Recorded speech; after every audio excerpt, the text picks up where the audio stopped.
Hey, how's it going, everyone? So what am I working on now?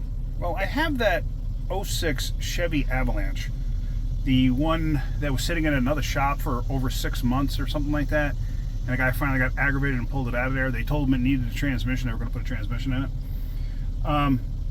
So I showed you, I checked the fuses under the hood, with the test light, or with the power probe, and I had voltages coming through. Well, it turns out I was actually checking the wrong fuses. So I'm getting back onto it today, and what I did was I pulled up a schematic here for this thing. Let me show you what I got. So here, on the schematic, you can see it's got a single fuse coming through, and that's the IP, instrument panel fuse block. So fuse 10, or ignition is 0 rather, fuse 10 amp. Alright, well, you follow that down, and guess what? That one feeds all the solenoids that I'm having a problem with. Alright, so I took my test light, that one right there, and this is the fuse. Turn my light on. So I tested on each end there, and my test light lit. So I've seen this before, so I was just like, let me pull the fuse out. The fuse is not exactly blown, but look at it, it doesn't look healthy. Like, what the heck is going on there? So in the fuse panel here, or in the cover, they give you some spare fuses. As you can see, the 10 amp is now missing because I stuck it in there. And as you can see here, there it is right there, ignition 0. Guess what? Seems like it's shifting. Mustache malfunction again. I gotta trim that down. Seems like it's shifting just in the parking lot here. And here's the thing too. Before, if I shoved it in, or if I stuck it in gear and I tried to move it, immediately would set codes. So let's do that. All right. Drive. First. Second.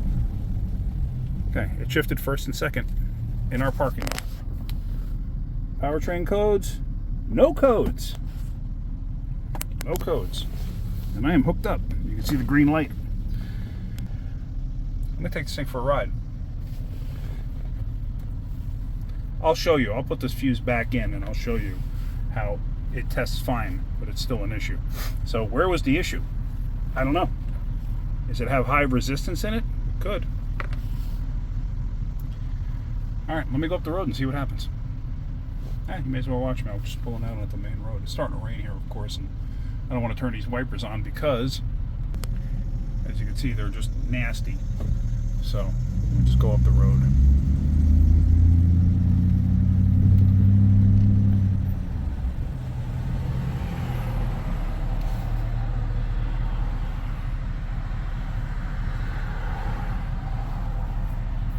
Like our mailbox, BOP Turbo 350.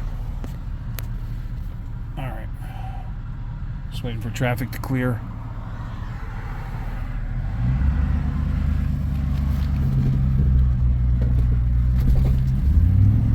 First, second,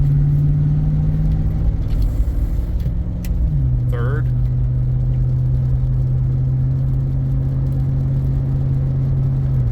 and fourth, and lockup.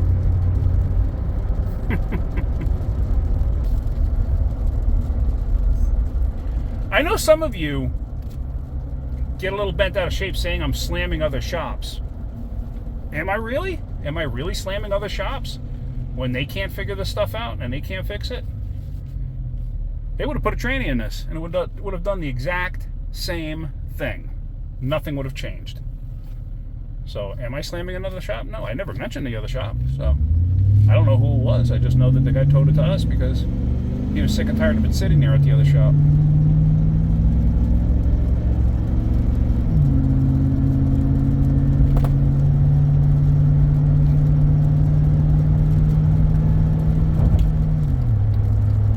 It's shifting fine. Got all 4 forward gears and lockup. Alright, let's go back to the shop. It's got reverse too. Obviously I backed up. Let's go back to the shop and And I'm going to stick that fuse in. I'm going to show you what I saw, even with just my test light. But I've seen it before. I've actually seen where a fuse will test fine across the bridge, you know, using a test light, but it's not making contact on the end where it goes into the fuse box.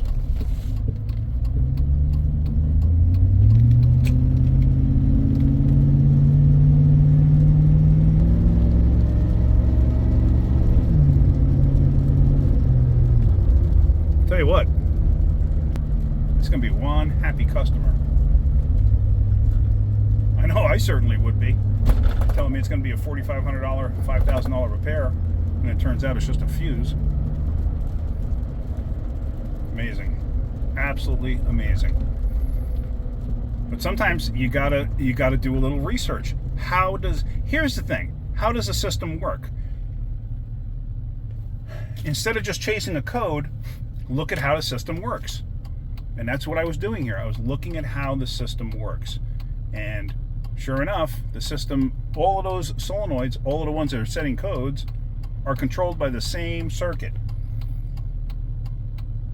And it's funny because if you read the flow chart for diagnosing just one of the codes, if you pick one in general, it tells you, believe it or not, it actually tells you to check for intermittent conditions.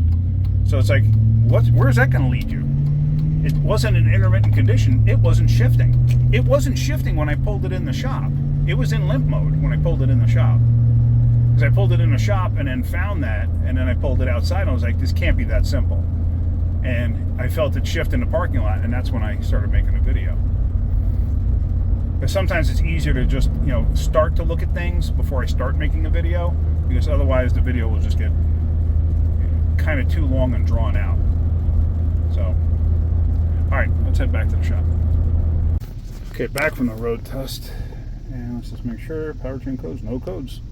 All right, I am not going to stick this fuse back in under the dash here, only because it's a little bit of a pain in the neck to get to, and this fuse panel, because it's kind of sunk in deep there. Actually, at least I'm not going to stick it back in the same spot. Let me just see what else is here.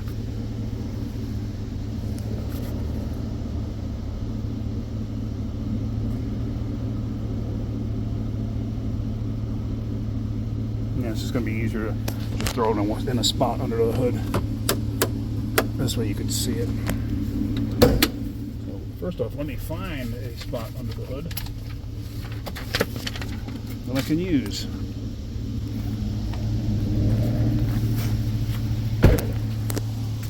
It's just a simple Harbor Freight test light, nothing special. You can get these on Amazon too if you want. It's just I have a Harbor Freight that I frequent, so I find it sometimes just easy to go there. We got a battery negative here, so we're just going to use that. The only thing I don't like about the Harbor Freight one is this cover, collar, whatever they have going over that is just terrible. Let's just see.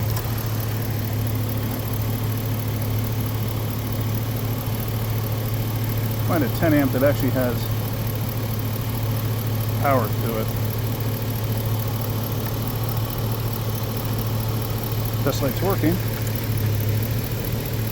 Okay, what fuse is that? That's an ignition fuse.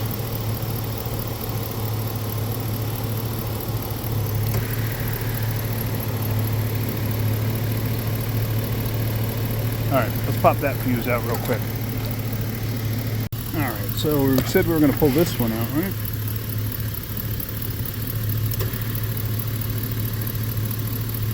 Okay.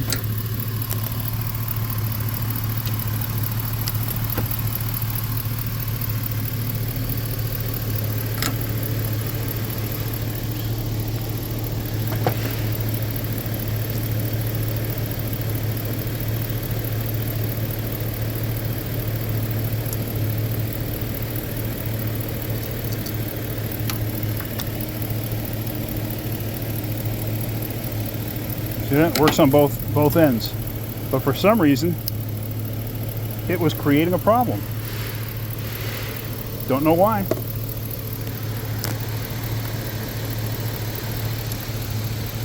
Don't know why.